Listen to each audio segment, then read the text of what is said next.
Okay, welcome to the chemistry lecture. In this lecture, we're aiming to understand the four principal molecules of life. Molecules we call biomolecules because they're important in biology or to organisms, biological organisms. And I'm sure you've heard of these chemicals before, these molecules: carbohydrates, lipids, proteins, nucleic acids like DNA and RNA. That's what life is made out of, those principal biomolecules. Now, there are some other elements that are important in our lives, right? Sodium, chlorine, potassium, phosphates, the sorts of salts that you get in electrolyte drinks like Gatorade and Pedialytes, right? Those are also important to life. But what life is actually made out of are carbs, lipids, proteins, and nucleic acids. So let's build them. Let's understand basic chemistry. All right, so as I mentioned, all living things are made up of chemicals. Um, but we can take a step back and we can ask, what is everything in life and in the universe made out of?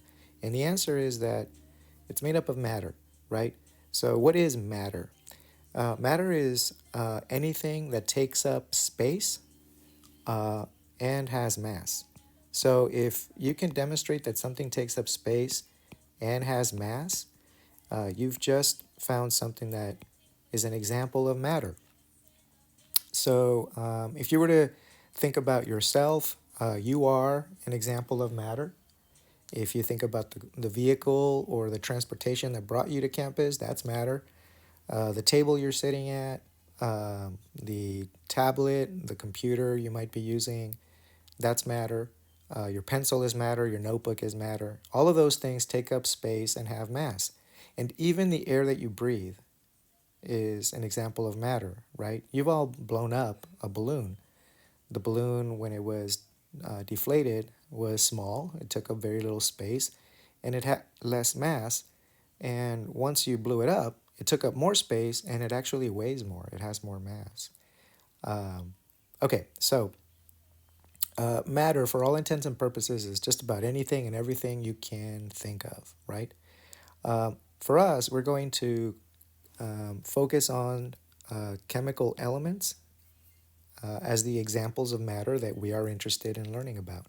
So, your table, your pencil, your notebook, the air that you breathe, all of those things are matter, and they are all made up of elements, the same elements of the periodic table. Um, the the periodic table will have all of the elements that all of matter is made out of. But in human life, there are 25 elements that are important. We won't need to know all 25 of those elements in our class, but there are some elements that are super important that we're going to be seeing routinely throughout the semester, and those you really do want to know, right? And they're not a lot, just a handful of them. Okay, so there are four elements we're going to start out with that you really, really want to know a lot about because they happen to make up about 96% of the weight of all living organisms. Okay, I do have a vocabulary word here, a compound, and I've been saying words like molecules, right? Um, so, how do they relate to each other, molecules and compounds? Um, so, in the course of this lecture, I want you to keep track of my use of these words. You will see words like this on the exam. You're not going to be asked to define them, but you'll be expected to know them well enough to understand a question that has these vocabulary terms in them, okay? So, um, what is a compound? Well, a compound is anything that's made up of two or more different elements, whereas a molecule is anything made up of more than one element. So, as an example, here is the gas you are exhaling, CO2. That would be an example of both a molecule and a compound. Okay, why is it a molecule? Because it's made up of more than one element. It's got one, and then oxygen, there's two of those. So this thing is made up of three elements, right? That's a molecule. And because this carbon is different from that oxygen, that's a compound. They are different elements. Okay, what about the air you're breathing, oxygen? That's O2. Is that a molecule, is that a compound, or is that both? Remember, CO2 is both a molecule and a compound. It's a molecule because it's made up of more than one element. Is oxygen made up of more than one element? Yes, so it is a molecule. That checks. But is it made up of more than two, or is it made of two or more different elements? No, it's only made up of oxygen, so it is not a compound. All right, so those two examples are as easy as it needs to be, or as hard as it needs to be. It doesn't have to be any more complicated than that. Let's try another one. CH4. That's methane. And I don't expect you to know that that's methane. I'm just telling you. I'm just bringing up some other examples for you to try out. So, is methane a molecule? Is it a compound, or is it both? Okay, well, is it made up of more than one element? Yes. So it is a molecule. Is it made up of different elements? Yes. So it is also a compound. Methane is both. Okay, one last one. What about sodium? The ion of sodium, or just sodium in general. Sodium has a symbol Na. Is that a molecule? Is that a compound? Is that both? What is it? Okay, it cannot be a molecule because it's only one element, just one. And because it's only one, it cannot be a compound either. So it's neither. This is just an atom. It's not a molecule or a compound. Okay, so you want to know the difference between molecules and compounds, or learn them as we go through the lecture, okay? I'm also going to assume that you've never heard chemistry before. This is just an introduction into the sorts of things that are going to be coming up. All right, let's go back to that periodic table that I'm sure you've all heard about or seen. And if not, you can open up your internet and just look at a periodic table. You will not need a periodic table for this class. Okay, here is a list of elements that you can commonly find in an average body. We're using a human as an example here. And look at all the elements listed here: oxygen, carbon, hydrogen, and nitrogen. Those first four are really important for this class, and so you really want to know those. You really, really want to know those. Other elements that are going to come up that are important are going to be things like sodium and chlorine. We'll get to those a little farther down the lecture. Okay, look at the percentages that each one of these elements makes up in the human body weight.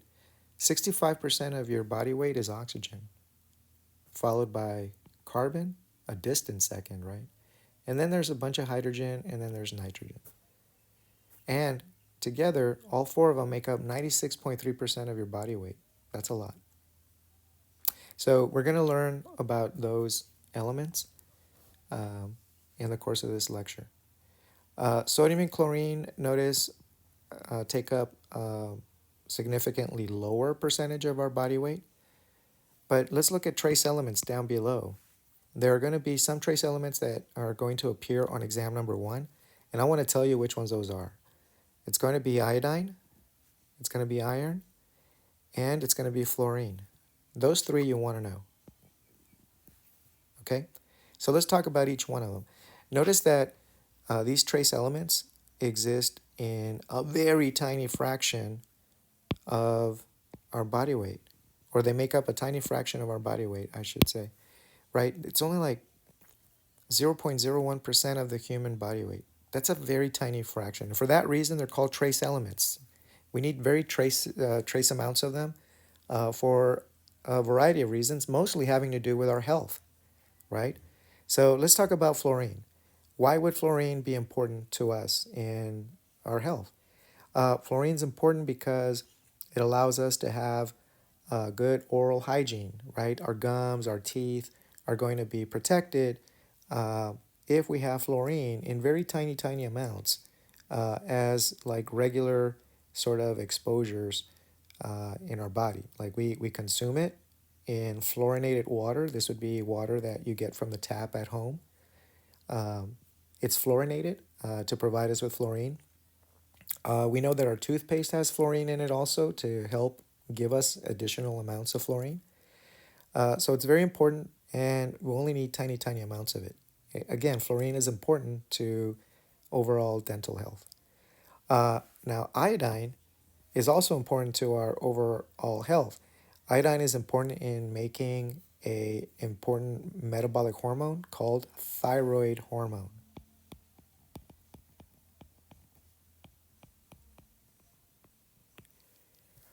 So, thyroid hormone is important in regulating your metabolism. Uh, it's important in regulating body temperatures. And you might know somebody with a thyroid hormone imbalance, like they're not making enough or they may be making too much of it, right? Um, the symbol for iodine that is important in making thyroid hormone is I. Maybe I should clear that up so you can see it better. All right, so there's iodine. Tiny amounts needed. It is important in the making of thyroid hormone, an important hormone in metabolism. And finally, we have iron. And if you don't get enough iron in your diet, you're going to have some serious issues having to do with anemia, right? And anemia can be really, really bad depending on, of course, um, uh, how deficient you are in iron and also if you have any other pre existing conditions, right? Having iron is important because it allows us to make a protein called hemoglobin. And hemoglobin is important in our red blood cells. Hemoglobin is a protein that helps us bind oxygen, put it in these red blood cells, and then the red blood cells spread it throughout our body, delivering oxygen to all the cells of our body. So if you don't have enough iron in your diet, you don't make enough hemoglobin, and therefore you don't make enough red blood cells. And if you don't make enough red blood cells, you become anemic. You have a hard time delivering oxygen to the cells of your body. You're going to feel chronically tired, right? And sleepy all the time. Every little movement tends to fatigue you, right? You'll be lethargic, as would be described in a clinical setting. But as soon as you reintroduce a normal amount of iron in your diet, right? Iron that you can get from leafy greens, from cooking on a skillet, and as you will see in the lecture, iron that can also be supplemented into your diet so that we ensure that you're getting enough iron, right? But if you eat like legumes, if you eat meat, right? If you're cooking off of a skillet, you're getting tiny, tiny little amounts of iron or rich iron amounts in the case of meat and legumes, beans, right? Um, and then that should be enough for you. Okay, um, here's a visual breakdown of the elements and the percentage that they take up in our body weight. So again, look at the trace elements. They're very tiny amounts, but I think that we've just made a case that if you don't get enough of them, even in the tiniest amounts, you can have some very real medical issues, right? Here's again images to help remind you of the importance of fluorine. If you don't get enough fluorine in your diet or exposure to it, right, when you're brushing your teeth, your teeth are gonna feel the effect of it, right? Browning, poor enamel, uh, poor gum health. All of those are implicated with fluorine. And then over here, we're looking at a lady with goiter. She's got a swollen thyroid gland, and the thyroid gland is swollen because she's not getting enough iodine in her diet. And that's one of the symptoms of not getting enough iodine. Your thyroid gland enlarges almost as if trying to make more of itself in order to produce more thyroid hormone. which is it's unable to do because it doesn't have iodine to make that hormone. So that's called goiter.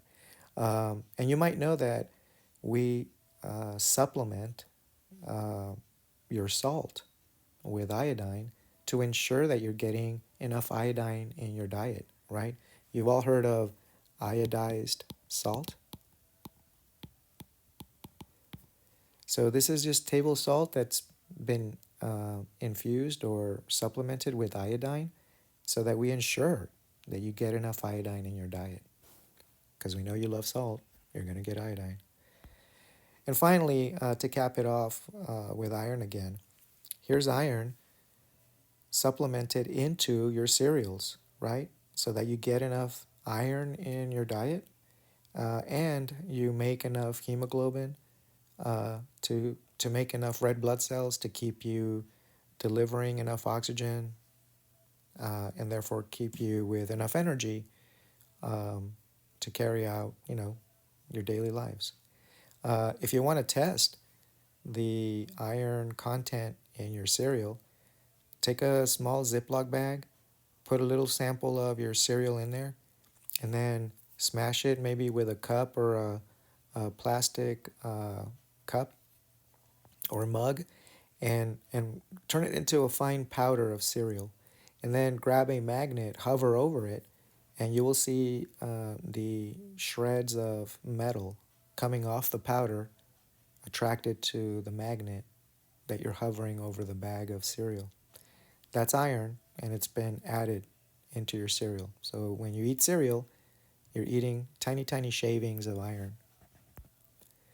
Okay, so we've set up a sort of an understanding of the sorts of atoms that we need to know for this class, and we made a case that even in the tiniest amounts, they are still super important to our overall health in one way or another.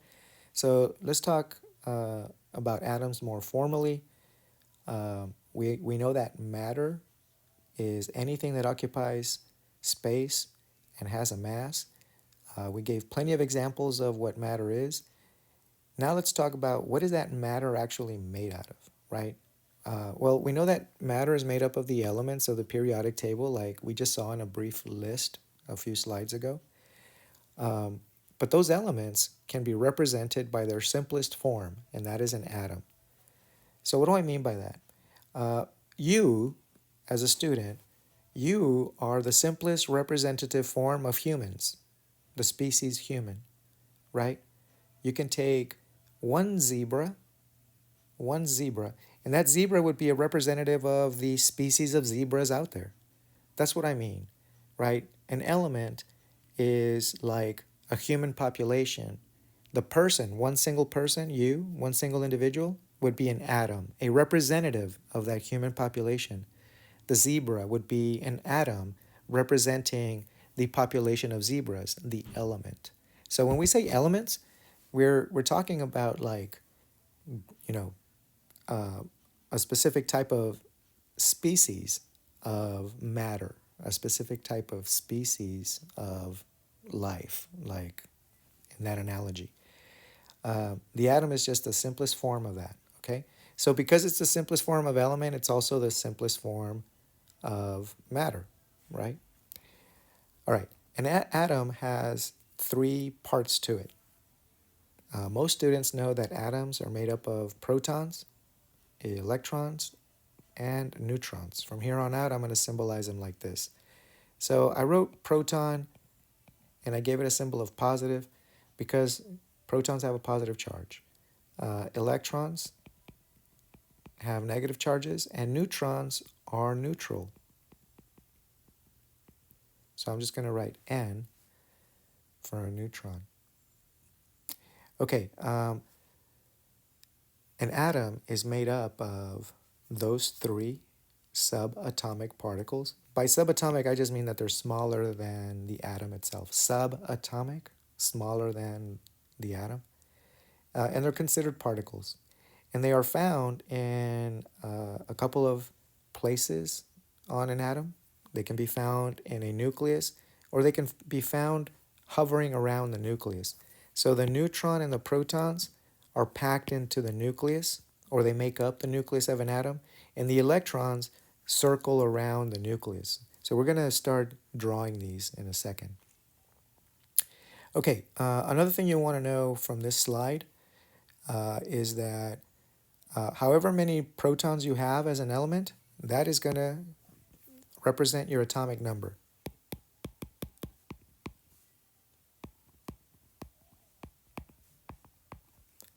All right, so your atomic number is the number of protons you have as an atom. Protons are represented from here on out as a plus sign inside of a circle. All right, so let's draw an atom really quickly, okay? Let's draw the atom carbon. Okay, or we could draw a simple one like hydrogen, or we can draw both. We can draw oxygen as well. We can draw any one of these. So let's start with carbon first, okay? Carbon has an atomic number of 6. What does that mean to you now? Well, the atomic number is the number of protons you have.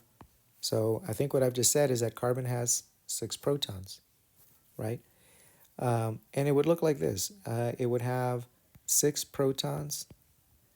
It would also have 6 neutrons. I mean, you wouldn't know this. You would have to be told this.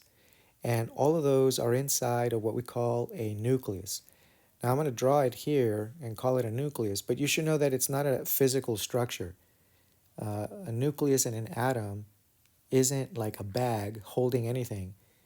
Nucleus is just where you find protons and neutrons, right? That is the nucleus. That's really what the nucleus looks like. It's just 6 protons, 6 neutrons, all 12 of them combined to form what we call the nucleus. All right, and then hovering around that would be electrons. And that's what an atom looks like, and that's carbon. We can also draw something like nitrogen. And nitrogen has 7 protons. It's got 7 neutrons. Can you tell me what the atomic number of nitrogen is? I think you would say it's 7 because it's got 7 protons. And then hovering around that would be a bunch of electrons. We can also draw something like oxygen. Oxygen has 8 protons, so that's its atomic number. It's got 8 neutrons. That represents the nucleus. And then surrounding that are some electron shells, and inside of those are electrons. Again, the shells are not actual physical things. It's just space where you find electrons. And finally, here's a hydrogen. Hydrogen has only 1 proton, so it's got an atomic number of 1. It might have 1 neutron, and then it's got some electron, or 1 electron hovering around it. And that's hydrogen. All right, so what are you supposed to get from this? You're supposed to understand where you are going to find the proton, the electron, and the neutron of an atom. That's it. That's all you wanted to know. I think you understand that protons and neutrons make up the nucleus of an atom, and that somewhere around that are electrons. That's it. That's all you're supposed to get. And you also understand that an atomic number is the number of protons, okay? That's it. Okay, let's add to this. So you know what an atomic number is, and you know that it equals the number of protons. I now want you to understand what atomic mass is. And that's going to be the number of protons plus neutrons. In other words, the atomic mass is the sum of protons and neutrons combined, right? So if you know the atomic number of an atom, you know the number of protons. And then if we tell you what the number of neutrons is, you can add those two together and you can come up with the atomic mass. So the atomic mass really is, right, in other words, the mass of the nucleus, correct? Because that's where you find protons and neutrons. And notice that it does not include the electron at all. The electron does not factor into the atomic mass of an atom. The electron is so tiny, has such small mass, we don't include it in the overall mass of an atom. So, can you tell me both the atomic number and the atomic mass for each of the four elements, or each of the four representative atoms that I've put up here? Let's start with carbon. Let's do the easy one. What's the atomic number? The atomic number is 6. So that's the atomic number. And can you tell me the atomic mass? It would be protons plus neutrons. 12 is the atomic mass. Super easy. Try that for nitrogen, oxygen, and hydrogen, and here's what you should have come up with.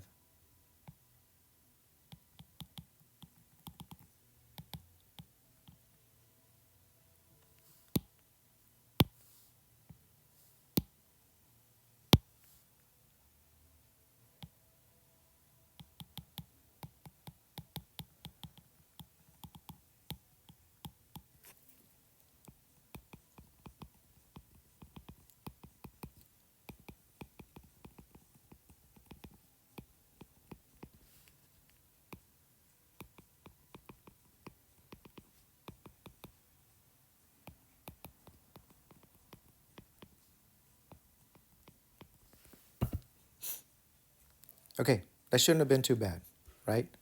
All right, let's recap really quick. An atom is the smallest representative of an element. An atom is made up of 3 parts, proton, electron, neutron, and we know that the proton and the neutron are found in the nucleus and that the electrons are found somewhere around the nucleus.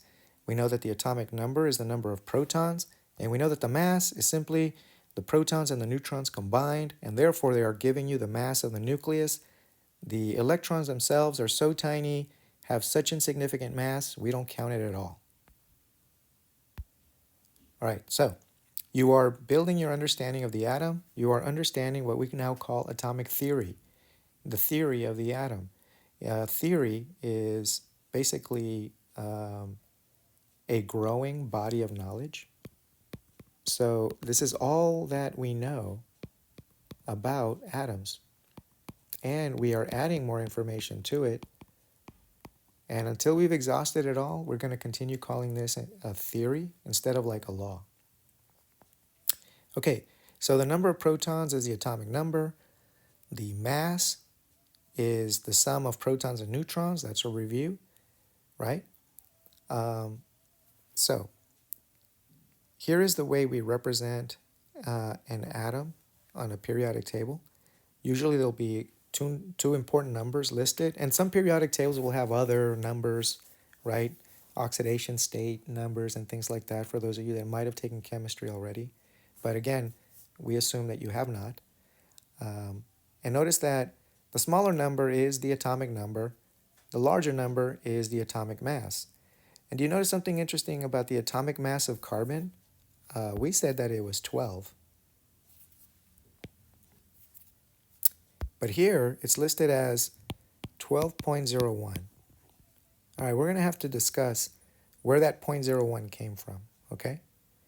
Also, notice that here, for the atomic number, it says it's the number of electrons and number of protons. It's technically the number of protons, but atoms like to have equal amounts of both. So if carbon has 6 protons, it's going to want to have 6 electrons also. And you will learn that that is because atoms want to be neutral, electrically neutral. They don't want to have more protons than electrons. They don't want to have more electrons than protons. They'd rather have equal amounts of both. Okay, that's just a natural tendency atoms have. So that's why it's listed as having the same number of electrons and protons. But technically, it's the number of protons. Okay. This is what atoms actually look like. Okay, this is the way they're sort of described in most textbooks. It's the way I will draw them also, right? Notice that here is the nucleus. and the nucleus is color coded to represent protons in red and neutrons in gray. So I think that without knowing anything about this atom, the first one there, you can tell me what its atomic mass is, right? You can tell me that its mass is 4, right? And I think you can also tell me that it's got an atomic number of 2 because it's got 2 protons. Now notice also that it has 2 electrons. That's because they want to have equal numbers of both. Okay, well, that's the way to draw it, but what does it actually look like? It actually looks more like this. Think about the electrons as forming a cloud, and where the cloud is thickest or more dense, that's where the electron is spending most of its time. And then do you notice that right here it gets like fuzzy, it gets lighter? That means that the electron is spending less time there. That's an electron cloud. It's also described as an electron shell. It's also described as an electron orbital. Every one of those is the same thing. It's just a region of space where you are likely to find an electron. Electron shell, electron orbital, electron cloud. They're all the same thing. Just where can you find an electron? Now over on the far right, over here, right, do you see that the atomic number of this atom is 6? Do you see that its mass is 12? This is carbon. And notice that the electron cloud, right, is thickest right here where it's a darker line, right? And pretty, still pretty thick throughout there. And then it gets really fuzzy and light towards the back end and fuzzy and light somewhere in there. So that's the region of space where you find all of the electrons of carbon. And carbon would have 6 electrons because it wants to be neutral. It doesn't want to have too many protons versus electrons or too many electrons versus protons. So just as a quick visual, let's use this one as a model. If you have 1, 2 protons, you want to have 1, 2 electron partners, and you are neutral. You have 2 and 2. This guy cancels out that guy. This guy cancels out that guy. In the case of carbon, if you have 6 protons, you want to cancel each one of those out with 6 electrons. But what happens if you have too many electrons or not enough electrons? Well then, now we're talking about different types of atoms, okay? Okay, we're going to get to that. Different types of atoms. Okay, why do we want to know all this stuff about chemistry? How is this related again to life? Well, remember that life is made up of chemistry, right? Chemicals. And we're learning about all the chemicals inside of us. But another reason to know about them is because in some cases we can use some of these subatomic particles like protons for very important treatments like the treatment of cancer. If you were to research Loma Linda, you would learn about their facility where they do proton therapy to treat cancer, right? They use protons from hydrogen and they aim them at a person's tumor, and the high energy of those protons are used to destroy the tumor cells of a patient. So understanding chemistry has a variety of applications in life. When you are interested in nutritional labels, you are interested in chemistry. When you're interested in taking a supplement because you're trying to gain muscle or you're trying to ensure that you're getting all of your essential vitamins and minerals. These are all important reasons in our daily lives why we want to know basic chemistry, right? And it also makes us better at fleshing out bad information in social media. There's all kinds of nonsense out there about supplements and what they do and don't do, and they impact our health. And so we should be knowledgeable so that we're not vulnerable to misinformation about chemistry. Okay, let's talk about types of atoms.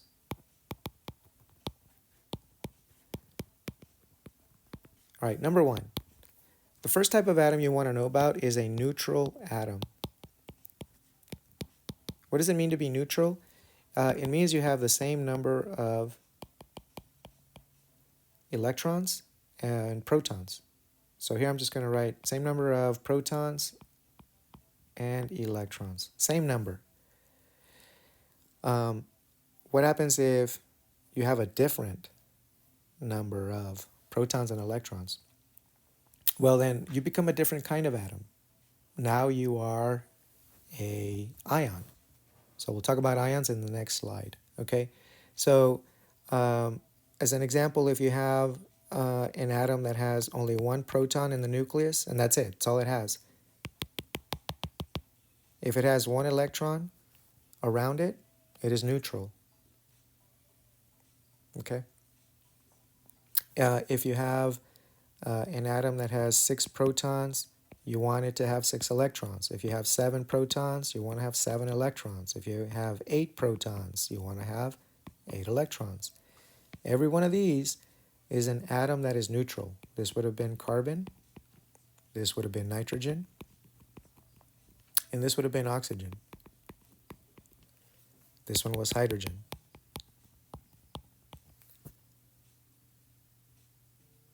All right, these are neutral atoms. All right, a second type of atom, so under the heading of type of atoms, a second type would be the ion. All right, this is an atom with a different number of protons and electrons.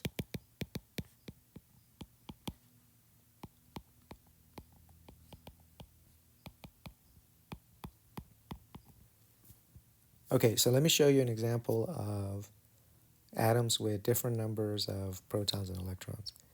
All right, here's sodium. And sodium is typically drawn with a plus sign right there. Here's chlorine. And chlorine is typically drawn or symbolized with a little negative right there. Okay, how does that happen? Okay, well, sodium has an atomic number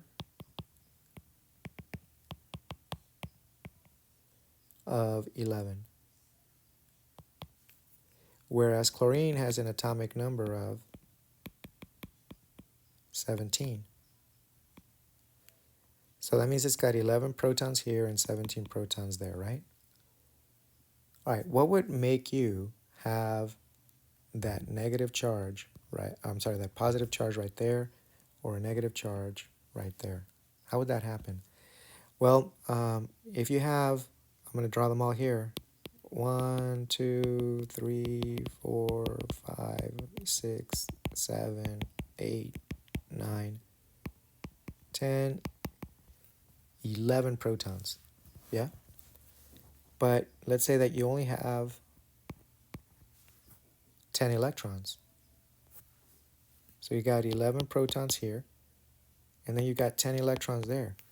Do you see that this proton is left over without a partner? That's the proton there.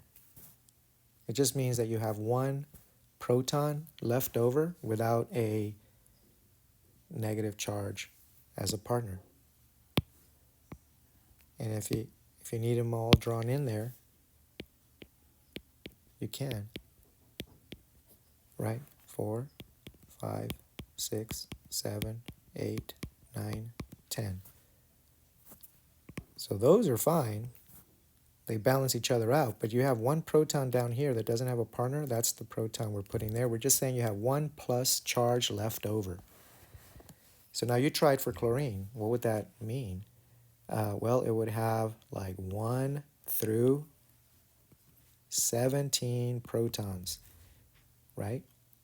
But then it would have 1 through 18 electrons. So that must mean that you have one negative charge left over. There's no partner positive charge to balance it out. So because those 17 have been neutralized, but you have one negative charge left over, we say you have chlorine with one negative charge.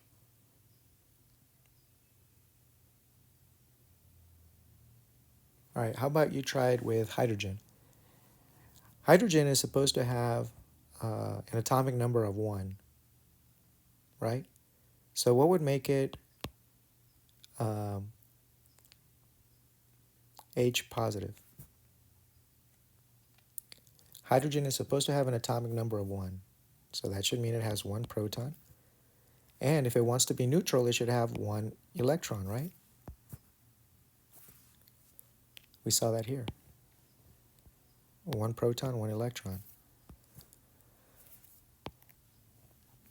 What would make you H plus?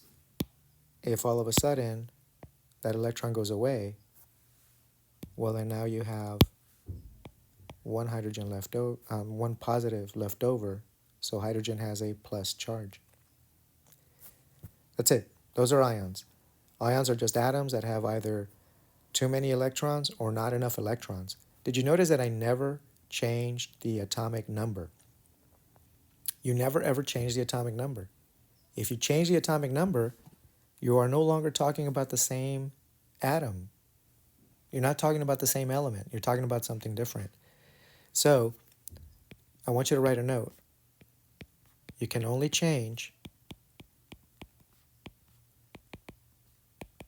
the number of electrons.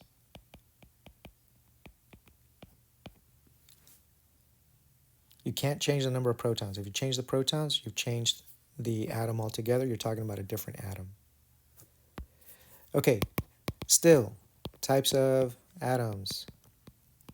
This is number 3. This is the isotope. Okay, the isotope is an atom with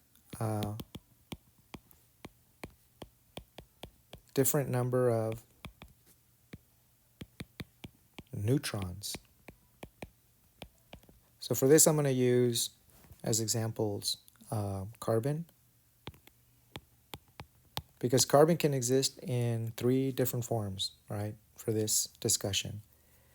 It can be carbon that has a mass of 12, a mass of 13, or a mass of 14.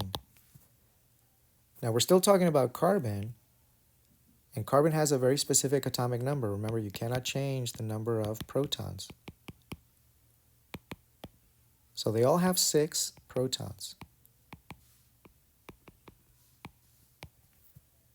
But what would make them have different masses? Well, if you had 6 neutrons in this case, you would have a mass of 12. If you had 7 neutrons, you would have a mass of 13. And if you had 8 neutrons in this case, you would have a mass of 14. So do you notice that the only thing that changes between each one of these 3 different types of carbons is the neutron? So that makes you an isotope. So all 3 are considered isotopes because they all have different what? Different numbers of neutrons. All right, those are isotopes. So let's go back and review. There are 3 types of atoms. The first one is the neutral atom. Any atom that has the same number of protons and electrons is neutral. But if you change the number of electrons, you're going to be an ion. You can have a positive charge or you can have a negative charge. Now, different types of charged atoms also have different names. For example, anything with a positive charge is called a cation. Anything with a negative charge is called an anion. And if you circle that T right here in cation, it looks like a positive, and that should remind you this is a positive charged ion. The third type of atom is an isotope. Isotopes have different number of neutrons, okay? The isotope, by the way, can also be, and oftentimes is, neutral, right? So an atom can be an isotope and it can also be neutral. It could be an isotope and it can also have a charge. There's all kinds of ways to apply these terms. So first thing is, make sure that you know all 3 types of atoms. All right, so talking about isotopes, why do we want to know about any one of these atoms? Why do we want to know about ions? Why would we want to know about isotopes? Ions, you should know, like cations or anions. These are found in as salts in nature. So anything you call a salt, in chemistry we would call an ion. And you find salts in solutions like electrolyte solutions, IV bags, Gatorade, Pedialyte. Salts are important to helping us stay hydrated. And they're also important in other areas that we'll talk about throughout the semester. But for now, every one of those, IV bags, Pedialyte, Gatorade, all of those have salts in them, they have ions, and they're all important in hydration. And why do we want to know about isotopes? Isotopes oftentimes are referred to as radioactive isotopes, but radioactive has like a negative connotation, right? We think of radioactive as something that kills us, but that's not necessarily so, right? Radioactive isotopes can also be used in medicine uh, to help us diagnose things, right? So we can use radiation like X rays um, and other forms of radiation to learn about um, a person's overall health status or the degree of progress of a cancer, the degree of uh, um, progress of Alzheimer's or something like that. Okay, so let's show you examples of those carbon isotopes that we just talked about. This is just a rehash of what we saw here. This person right here is being scanned, and it looks like they're getting a brain scan, probably to try and figure out the extent of something like a brain tumor or maybe something like Alzheimer's, right? So we can use isotopes to help us determine the extent of which a clinical issue has progressed. So in this case here, we're seeing that an Alzheimer's patient has a lot of these amyloid plaques compared to a healthy person. And we use radioactive isotopes that specifically target those plaques and highlight where they are and how many of them they are, which speaks to the degree of progression of Alzheimer's. Okay, we're going to stop the lecture here. You've learned about basic atomic theory. In the next chemistry lecture, we're going to talk about bonds.